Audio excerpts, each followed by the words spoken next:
नमस्कार सारे महत्वाकांक्षी अभ्यर्थी मित्रों एवं अन्य दर्शकों, ग्रोथ माउंट एजुकेशन के इस YouTube platform growth mount UPSC पर मैं ध्रुव जानी आप सबका हार्दिक स्वागत करता हूं।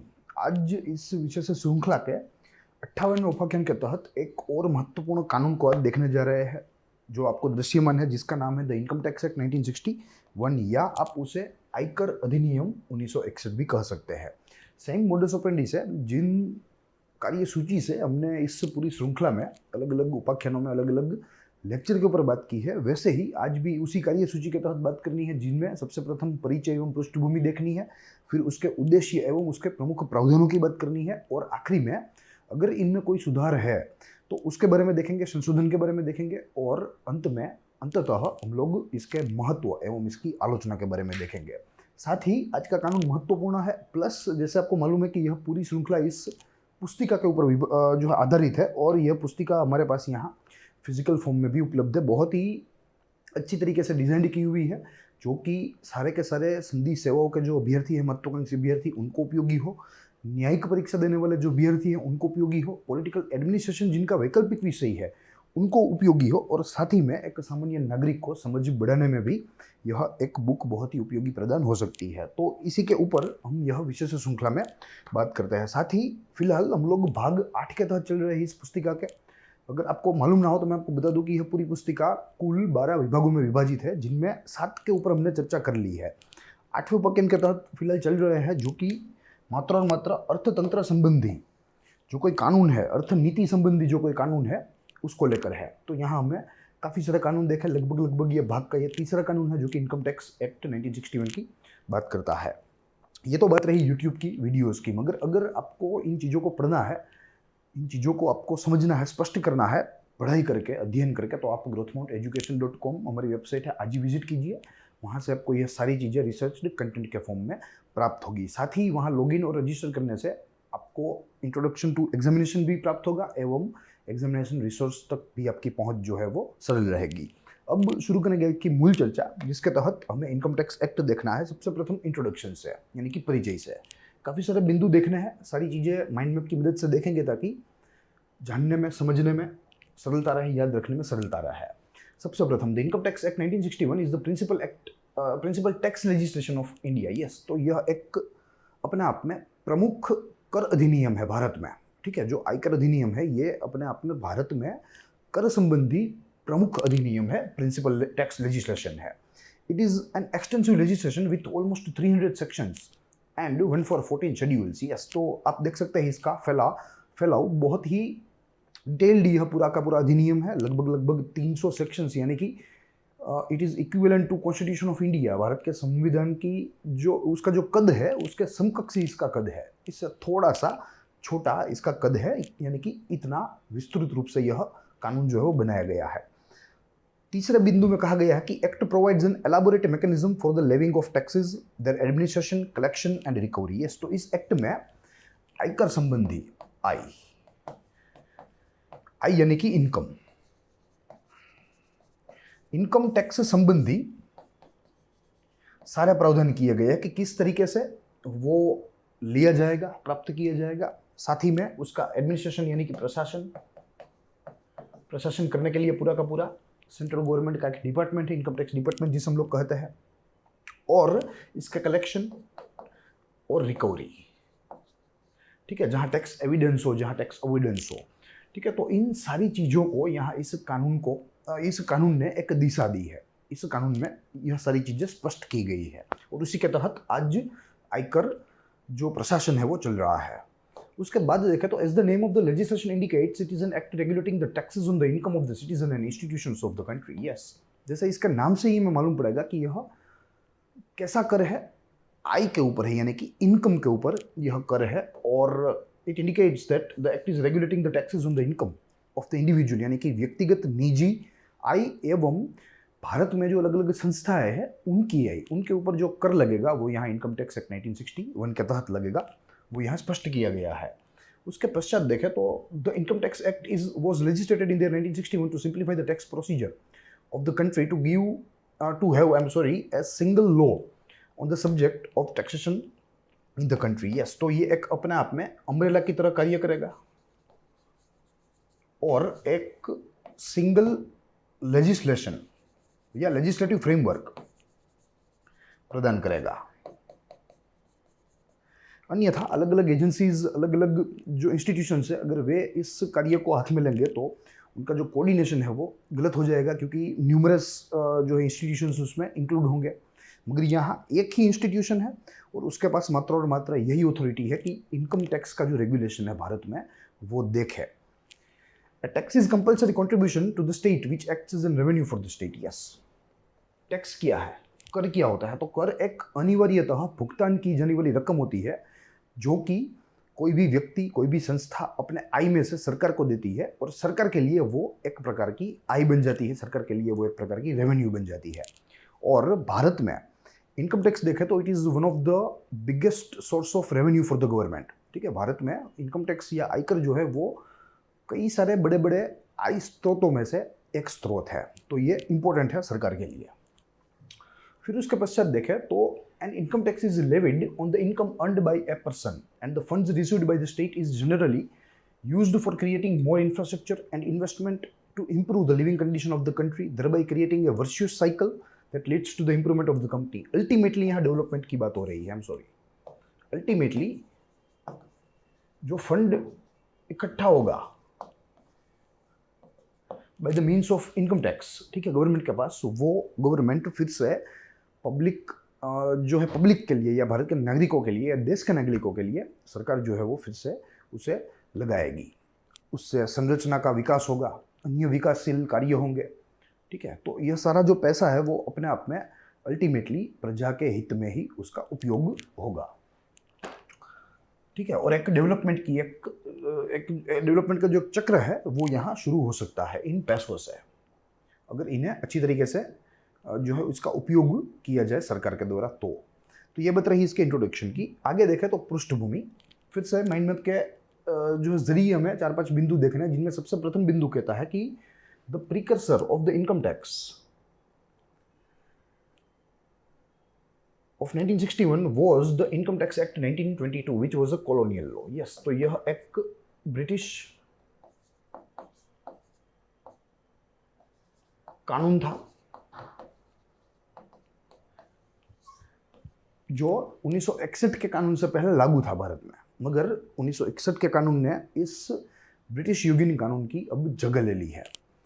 The purpose of the tax is to ensure that government has the resource to run the country. Yes, अब सरकार को पूरा देश चलाना है, पूरा प्रबंधन करना है, पूरा प्रशासन करना है, तो यह प्रशासनिक कार्यों के लिए सरकार को धनराशि चाहिए, सरकार को पैसे चाहिए, और ये पैसे यहाँ रेवेन्यू के तौर पे इनकम टैक्स के रूप में सरकार के पास कलेक्ट हो रहे हैं, जिनका उपयोग या आप कह सकते हैं कि जिनका कंस्ट्रक्टिव उपयोग सरकार के द्वारा किया जाता है। उसके बाद tax money if utilized in a proper manner can ensure that there is a more welfare of the citizen for a country. Yes, अगर टैक्स के पैसों का उपयोग अच्छी तरीके से किया जा सके तो यहाँ जो उस राष्ट्र के जो नागरिक है उनका कल्याण हो सकता है, क्योंकि अगर अच्छी तरीके से उन पैसों का उपयोग हुआ तो देश में विकास होगा, देश में जो रहने की जो परिस्थिति है उसमें सुधार होगा, यानी कि लिविंग स्टैंडर्ड जो है लोगों का वो बढ़ेगा, डेवलपमेंट होगा, इंफ्रास्ट्रक्चरल डेवलपमेंट होगा, कनेक्टिविटी, लॉजिस्टिक, ठीक है, जो कोई भी क्षेत्र हो सारे क्षेत्रों में एक प्रकार से विकास देखा जाएगा, जो कि अपने आप में उन राज्य के, उन राष्ट्र के नागरिकों के कल्याण के लिए होगा। तो इतना महत्वपूर्ण है ये टैक्स मनी, और इसे बहुत ही अच्छी तरीके से सरकारों को जो है यूज़ करना चाहिए। Tax helps in funding of national goals and achievements too. Yes, यही टैक्स के धन से सरकार जो है वो अलग अलग जो निश्चित उद्देश्य है वहाँ तक पहुँच सकती है, और अलग अलग जो अचीवमेंट्स है वो भी ले सकती है। फिर उसके बाद keeping this in mind the Indian government followed the British system to create its taxation regime and income tax act 1961 is one of the mechanism of the same. Yes, तो ये बात तो एक बहुत ही बट ऑब्वियस है, क्योंकि हमें colonial लोगों से मिली ही है पहले से, लेगेसी, आई एम सॉरी, हमें ब्रिटिश विरासत मिली ही है। तो यहाँ भी इनकम टैक्स का यह जो अधिनियम है उसके गठन में भी हमने ब्रिटिश जो प्लेटफॉर्म है उसका उपयोग किया, और उन्हीं के रिजाइम को यहाँ एक मॉडल के रूप में रखा और हमारा भारत में रिजाइम तैयार किया। तो ये बात रही यहाँ कहाँ से इसकी उत्पत्ति हुई हमारे भारत में इनकम टैक्स रिजाइम की। तो ये इसकी पृष्ठभूमि की चर्चा थी। अब इसके उद्देश्यों को देखना है, फिर प्रमुख प्रावधान, और उसके बाद इसके संशोधन एवं इसकी आलोचना एवं महत्व को देखते चलेंगे।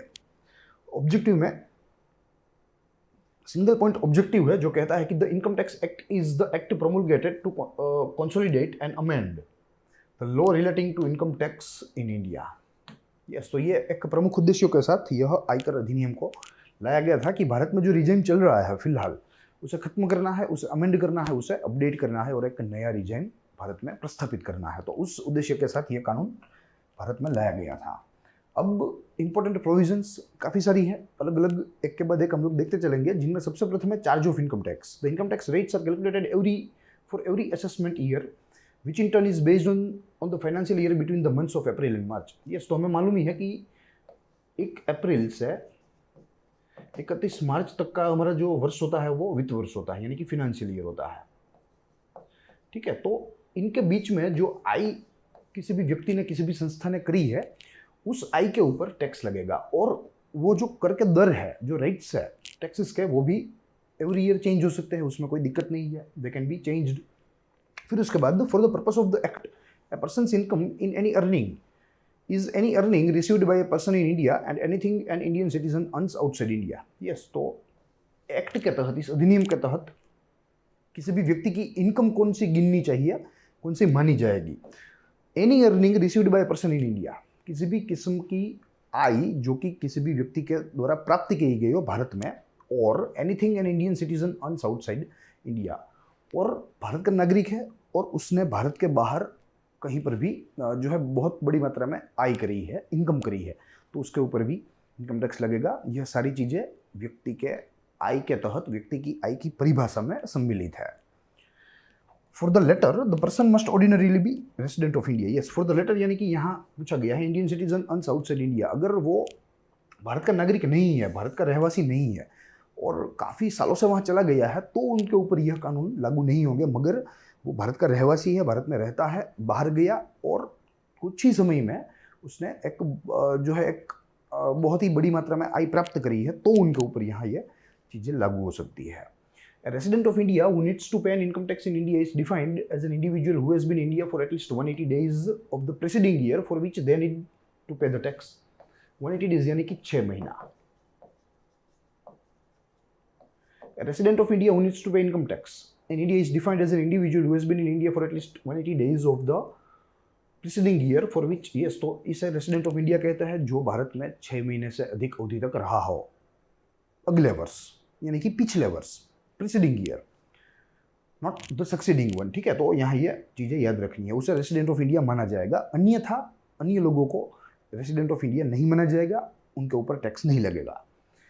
Apart from mentioning the earnings over which an income tax is imposed, the Act also delineates those earnings which are not considered as a part of income for the purpose of the taxation, and this includes agricultural income, any sum received by an individual as a member of Hindu undivided family यानी कि HUF, wherein a sum has been paid out the income of a family, any allowance or perquisites paid or allowed outside India by the government to a citizen of India for rendering services outside India, any gratuity received under the Payment of Gratuity Act 1972, tax breaks in special economic zones etcetera. ठीक है, तो ये सारी चीज़ें हैं जिनके ऊपर IT अधिनियम लागू नहीं है, आईटी एक्ट लागू नहीं है। ठीक है, ये सारी चीज़ें हैं जिनमें एग्रीकल्चरल इनकम है, एचयूएफ में से एचयूएफ फैमिली में से जो इनकम मिली है वो है, किसी भी कुटुंब से अपने जो है संतान को मिली हुई आय है, या यहाँ कहा गया है कि ग्रेच्युटी के तहत कोई इनकम रिसीव की गई है, तो यह सारी चीज़ें इनकम टैक्स से एग्जेम्प्ट है, इनके ऊपर इनकम टैक्स लागू नहीं होगा। उसके बाद देखें तो this exemptions are to ensure that the spendable money remains with that section of the population that requires and also to provide an incentive for the work done by the people who are government agents. ठीक है, तो यहाँ इन चीज़ों को अपवाद के रूप में रखा गया है और उनके फायदों की भी यहाँ चर्चा की गई है। दूसरा, computation of income, total income, कि किस तरीके से इसकी गिनती की जाए। Income for the purpose of this act is classified under 5 heads. First one, salary, income from house property, profits, gains of business, of profession, capital gains and income from other sources। ठीक है, तो कुल 5 विभागों में आय को विभाजित किया गया है। सबसे प्रथम तो सैलरी यानी कि तनख्वाह, दूसरा टेनेंट्स यानी कि जो है आपको एक प्रकार से rent from any type of property, profits and gains of business of profession, capital gains and income from other sources. तो इन चीज़ों को यहाँ इनकम के रूप में गिना जाएगा, इनके ऊपर इनकम टैक्स लागू किया जाएगा। फिर उसके बाद salary under this act means any salary due from an employer or former employer of an income tax assessee in the previous year whether the same has been paid or not. ठीक है, तो ये salary की परिभाषा है।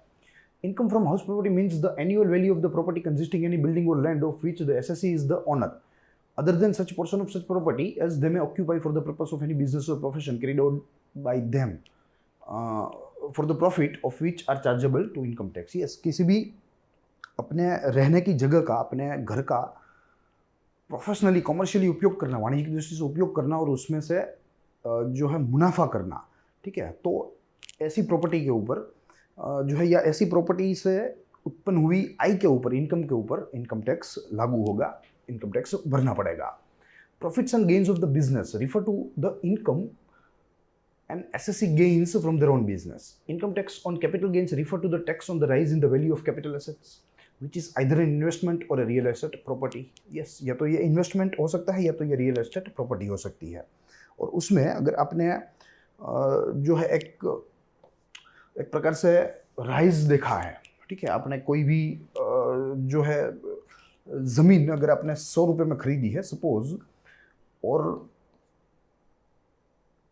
एक ही वर्ष में इसका भाव जो है वो 200 हो गया, ठीक है, और आप बेच रहे हैं, then you are making a profit of ₹100, तो दिस इज कैपिटल गेन, और इस गेन के ऊपर आपको इनकम टैक्स भरना पड़ेगा। फिर उसके बाद finally the income from other sources refers to any form of earning that can be classified as a personal income over which tax can be imposed. ठीक है, तो यहाँ ये अन्य स्रोत है, कोई भी स्रोत जहाँ किसी भी निजी व्यक्ति की आय में इजाफा हो उसे अदर इनकम सोर्सेज कहते हैं और उसके ऊपर इनकम टैक्स लागू होगा।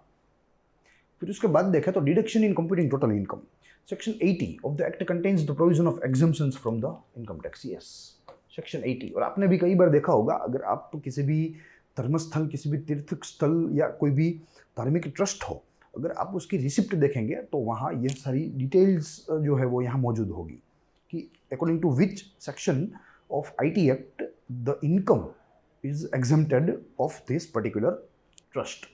The exemptions provided under the section cannot be exist the total income of a person, however it aims to promote socially beneficial activities through the provisions of such exemption. Yes, exemptions कोई भी व्यक्ति है, इनकी जो कुल आय है उससे ज़्यादा नहीं होना चाहिए। ठीक है, and on the other hand exemptions इसलिए है क्योंकि यहाँ एक प्रकार से सोशली बेनिफिट मिले कोई भी आयकर भुगतान करने वाले को, कोई भी इनकम टैक्स एसएससी को। फिर under the same the exemptions are granted for the income used to pay insurance premiums, contribution to PF, subscription to certain equity shares, deposits made under national savings scheme, contribution to selected pension funds, deduction in respect of medical treatment, deduction in respect of interest on loans taken for higher education, deduction in respect of donation to the charitable institutions, etc. ठीक है, तो these are the incomes which are actually exempted. These are the amounts which are exempted. ठीक है, और वो आपके income में उसे गिना नहीं जाएगा। फिर evidently the underlying thread connecting these exemptions is the fact that there are all activities that enhance the welfare of the person contributing the income. Yes, in exemptions का एक ही मूलभूत उद्देश्य है और वो ये है कि इन exemptions से प्रजा में, नागरिकों में कल्याण की भावना जो है या कल्याण जो है वो बढ़ाया जाए, उनका जीवन और कल्याणकारी बनाया जाए। तो ये एक ही मूल उद्देश्य के साथ यहाँ exemptions अपवाद दिए गए हैं। Double taxation, it refers to the principle wherein the income tax is paid twice on the same source of income. Yes, तो ये एक प्रकार से जो है नहीं होना चाहिए और इसके लिए भी प्रावधान है। Double taxation can occur when the same person is taxed in two different countries over the same income, or it can also happen when the same individual is taxed over the income at a personal and at a corporate level. Yes, तो एक निजी दृष्टि से, एक वाणिज्यिक दृष्टि से, अगर कोई एक व्यक्ति समझ लीजिए कि कोई ए नामक व्यक्ति है और वो अच्छा खासा जो है वो आय कर रहा है, उसकी इनकम जो है वो अच्छी खासी है, उसकी सालाना इनकम, तो एक बाजू वो इनकम टैक्स तो देगा ही इंडिविजुअल दृष्टि से, मगर on the other hand corporate दृष्टि से, वाणिज्यिक दृष्टि से भी उसके ऊपर टैक्स लगेगा। तो ये डबल टैक्सेशन का फिनोमिना है। To avoid the same, the central government can enter into an agreement with the government of any other country for granting relief in respect of income on which the tax is paid both in India and the other country. Yes, तो ये तो विदेश की बात आई. It can also grant relief on income tax chargeable under the act and other law to promote the mutual economic relation, trade and investment. ठीक है, तो सरकार यहाँ डबल टैक्सेशन को कम करने के लिए, उसे ज़्यादा से ज़्यादा जो है शून्य करने के लिए कार्यरत है और ये शून्य करना चाहती है और उसके लिए अप्रोप्रिएट कदम भी यहाँ उठाए जा रहे हैं. Anti-avoidance rule.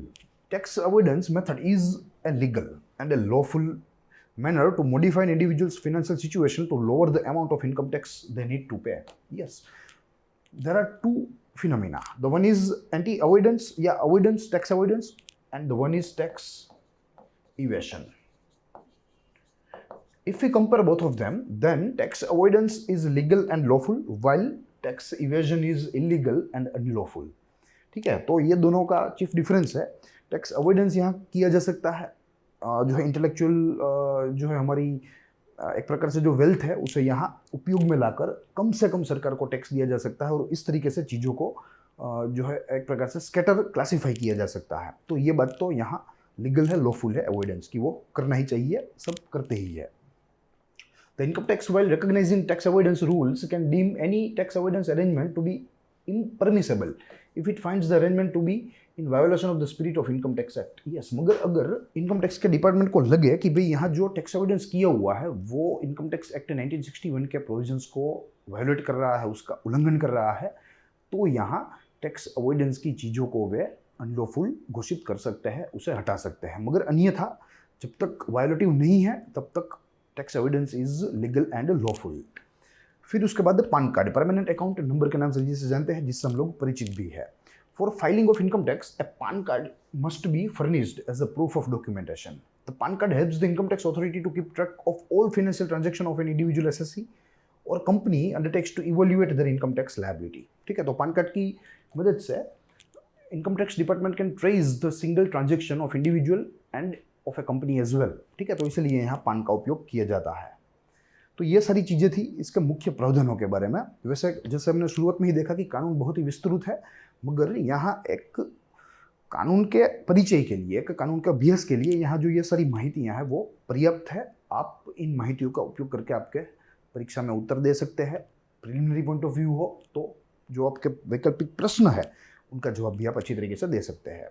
अब रही बात अमेंडमेंट की, तो मैं आपको बता दूं कि इनकम टैक्स एक्ट 1961 एक ऐसा एक्ट है जो कि भारत में ज़्यादा से ज़्यादा संशोधित होने वाले कानूनों में से एक है, ज़्यादा से ज़्यादा संशोधित होने वाले अधिनियमों में से एक है.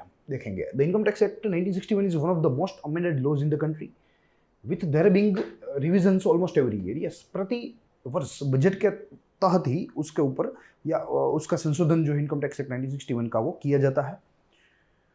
To accommodate the changes in tax slab, other provisions that are to be need to constantly update based on economic situation of the country. Yes, तो देश की, राष्ट्र की आर्थिक स्थिति को ध्यान में रखते हुए प्रतिवर्ष इनकम टैक्स एक्ट 1961 में संशोधन किया जाता है. और ये संशोधन मुख्यतः कौन से चीज़ के लिए होता है? For updating tax slab rates. ठीक है, तो ये बात रही यहाँ इसके अमेंडमेंट की.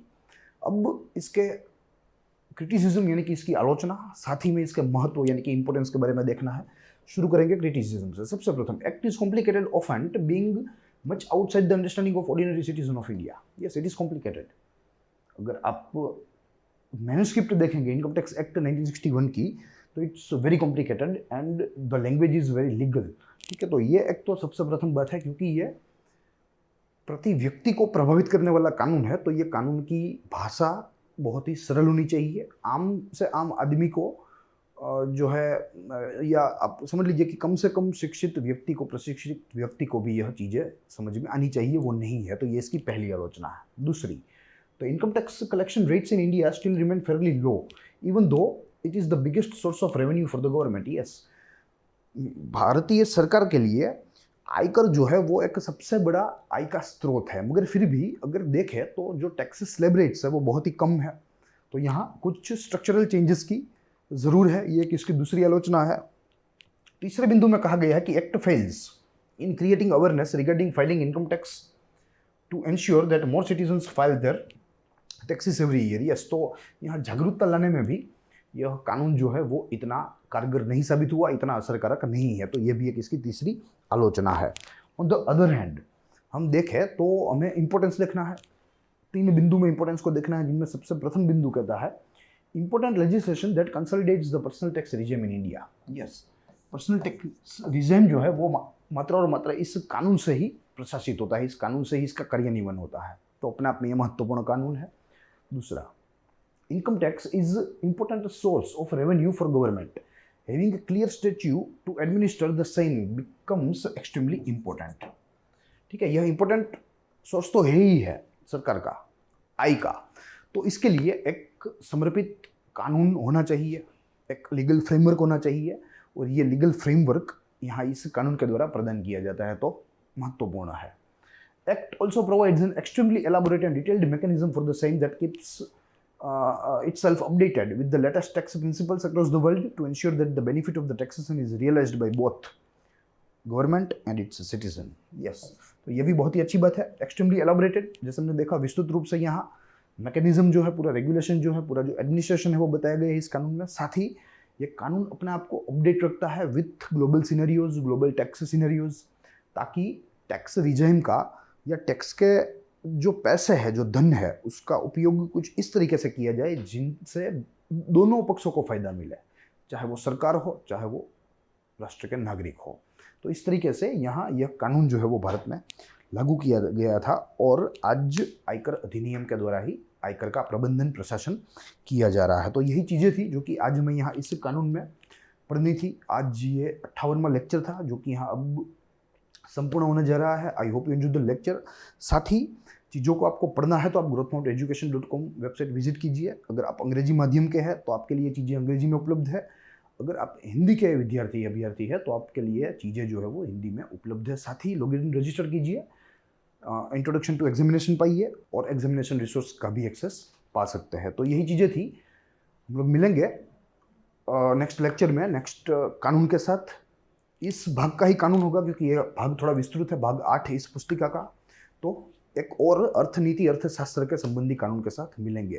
तब तक के लिए दीजिए इजाजत। साथ ही ग्रोथमाउंट यूपीएससी को लाइक, सब्सक्राइब और शेयर करना ना भूलें। जय हिंद, जय भारत।